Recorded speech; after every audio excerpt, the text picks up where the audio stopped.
Ada apa, Bu? Mohon izin hadirin yang kami hormati. Wayang kulit warisan budaya Indonesia jadi pilihan Lanut Sri Mulyono Herlambang Palembang dalam pentas pagelaran wayang kulit di halaman Gedung Bima Sakti Jumat malam kemarin.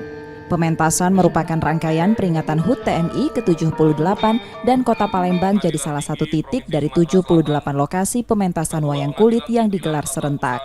Menghadirkan lakon Bimo Krido yang dibawakan dalang Ki Purwoko Pandowo dan seni karawitan Dano Joyo dari Musirawas itu memberi pesan untuk masyarakat, khususnya generasi muda turut melestarikan kebudayaan Indonesia dan membangun negara.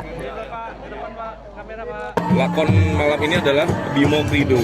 Di sini sesuai tadi arahan dari Bapak Panglima TNI bahwa dengan adanya lakon ini memberikan gambaran dan memberikan tuntunan kepada generasi muda. Yang pertama, untuk selalu mengingat bahwa peran penting mereka dalam melestarikan kebudayaan yang ada di Indonesia, kemudian peran serta mereka dalam membangun negara sampai kapanpun, jadi tidak mengenal usia, dari sejak mereka masih kecil sampai dengan mereka dewasa dan sampai mereka nantinya beranjak tua.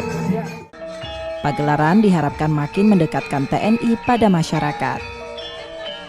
Rizky Nurmizan, Kompas TV, Palembang, Sumatera Selatan.